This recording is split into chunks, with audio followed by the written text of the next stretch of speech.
like I sort of mentioned earlier, there's been no study that has found any kind of correlation between psychological predisposition or any kind of just factor that essentially it's all in your head. There's been no study whatsoever to show that. The closest that there has been is just essentially related to allodynia or hyperallodynia, just that response that someone would have, like let's say a healthy functional person versus someone who's RSD, when someone is touched and it doesn't elicit a painful response versus someone with RSD and it does, like a very mild stimulus, so elicit a painful response. The only psychologic factor with it is that over time someone may develop like a fear response to being touched just because of just being used to having that type of allodynia over and over again. But those are the only like real studies that have shown any kind of psychologic factor. So so I just really like this picture that I found. And it was also kind of interesting, the dishinguphope.com website, which is just kind of cool. It's a woman who has RSD but puts out a lot of different just recipes that she found weren't too challenging to cook, and then also healthier recipes that she found like were more anti-inflammatory. But I just, really like the message that what you're experiencing is not all in your head, and anyone who tells you otherwise you can tell them there are studies that have shown it's not just because I say so, but there are studies that prove it. So I won't listen to them. This is just kind of an interesting picture that I found that kind of summed up some of the mechanisms I talked about. And so this is kind of more summing things up. Just a few clinical pearls, as we call it. Clinical pearls is something that in med school or in practice you hear or say all the time, and it's just kind of something that sums up a point you're trying to make and that you feel it would be important for someone else learning to know about. And then I just sort of found in one paper where it specifically goes over and talks about what they are, so I just threw that in there. This is just for diagnostic criteria I found that to make the diagnosis of RSD. This is the older one that was created in '94 from the International Association for, for pain? Probably. Yeah, I forgot. I should have looked it up. I can't remember. I have it at the end. That one's older. And so here's the latest criteria. The little corner thing on the right is where I found it from. But so I'll just kind of let you read through and see. And then I put in there's one for clinical diagnosis versus research purposes, like diagnoses if you're curious about. So I just kind of threw them all in there. The clinical one is more, I guess, where you would normally see things.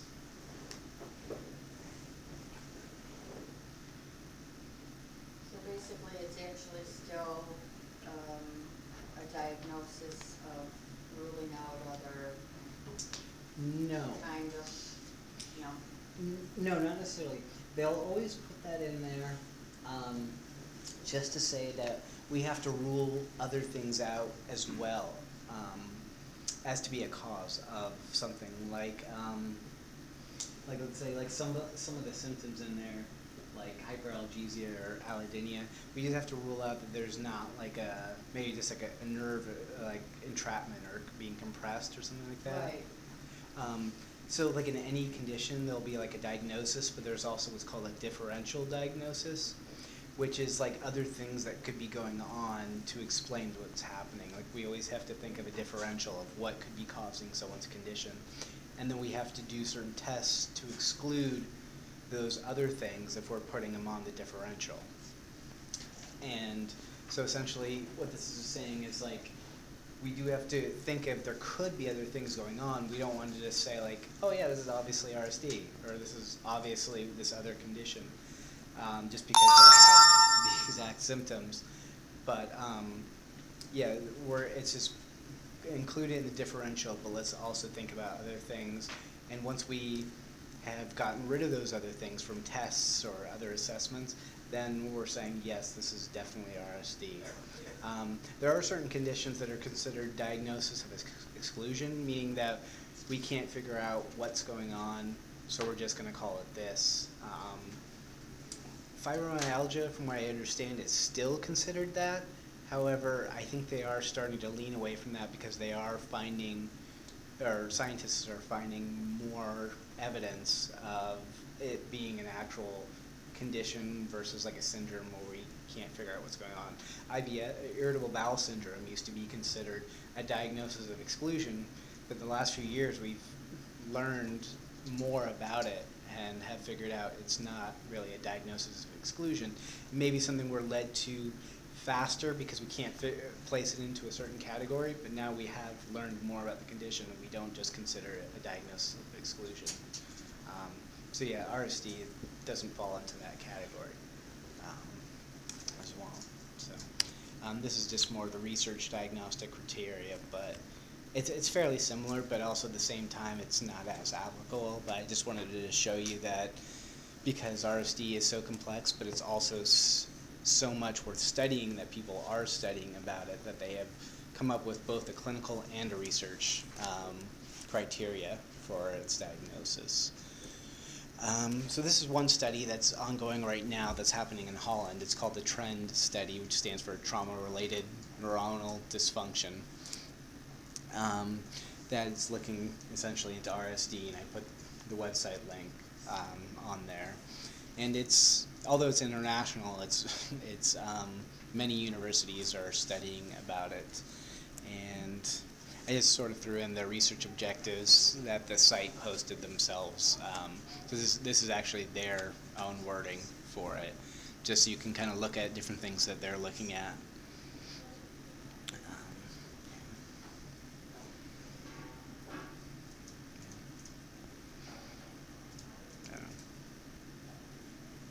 Yeah, maybe if you guys are interested. So, and I think I sent out a black and white version of this to everyone so they can check it out as well. Right. So here, here's another one that I found. Actually, Tammy would be interested in this because this is happening in Bath, England. There's, a center there that's affiliated with one of the universities, but it's its own freestanding center. It's called the Royal National Hospital for Rheumatic Diseases. I believe it's spawned from learning about different rheumatic conditions. However, they do have either a wing or part of the center that's just devoted to RSD or CRPS, where they're doing this 3-year study just to learn about RSD's impact and the effects that it has on people. So it's really interesting. I'm sorry, did I include the link in there about it? Okay, I must have put it in the references section of this because I had thought I put it in here. But yeah, it's another study that we're seeing. And there are centers in the U.S., I think, that are starting to come up that are affiliated with this study as well because they do want to make it international. So, but I haven't found any in Arizona. This was just sort of a picture that I found that gave a good summary of it itself, but unfortunately it's so small that y'all can't read it.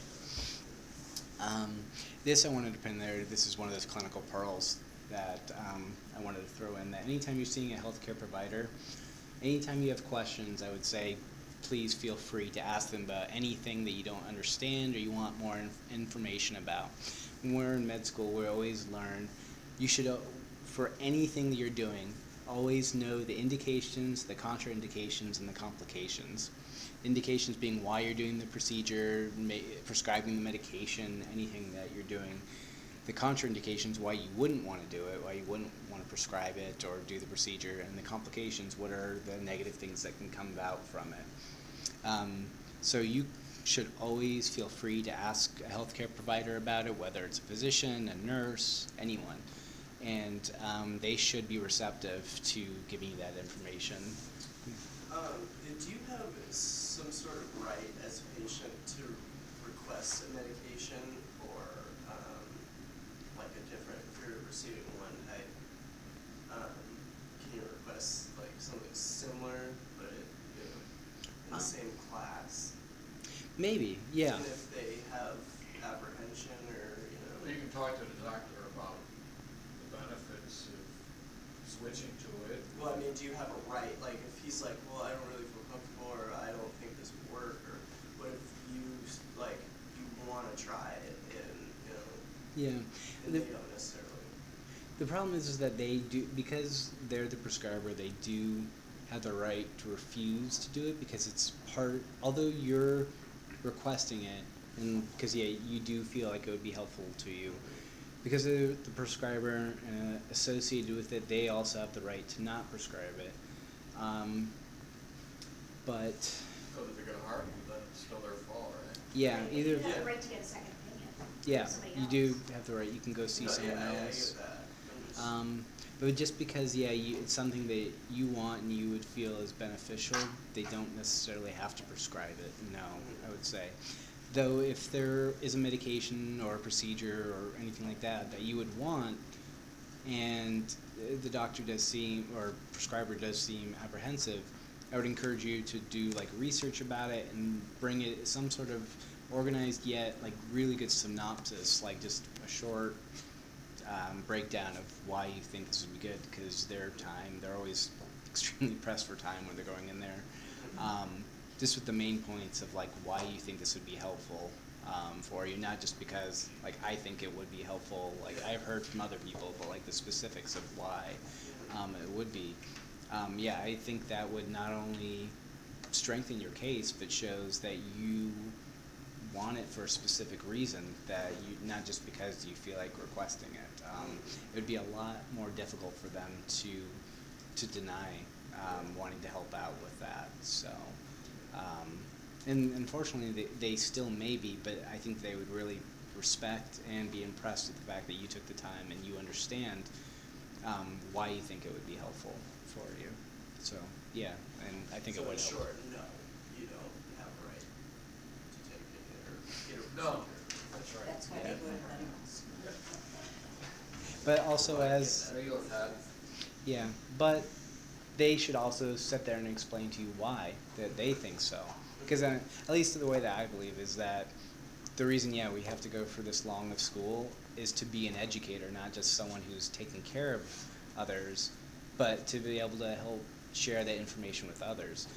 So if they're, as much as you want something and you're going to explain with them and talk with them about it, they should absolutely talk with you and just say, like, instead of just saying, no, I don't think it would be good for you, or I think it could be harmful, they should sit there and talk with you why it could be harmful.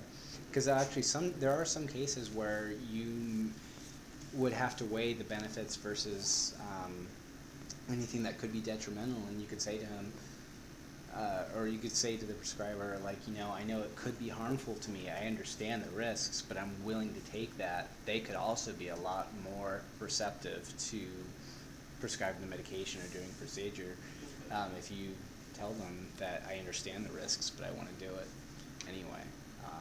They may still say no, but they would be also a lot more receptive, at least my personal opinion. So, yeah. And just sort of like I was saying with the indications, contraindications, and complications, this is actually a mnemonic that one of the professors in my school came up with. It's just something because we always have to know the indications, complications, and contraindications. It's just a little thing that I thought that you could bring when you go and see a health professional, and feel free to talk with them about any questions that you have, because they should always be receptive to answering questions. So, yeah. And because mnemonics help get us through school so much. The last time we were here, some people had questions about dependence versus addiction, and so I wanted to put this in here because of that.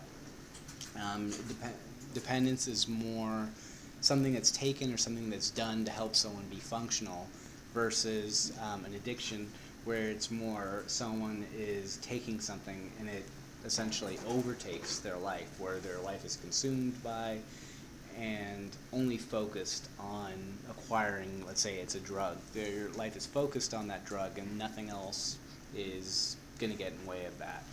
And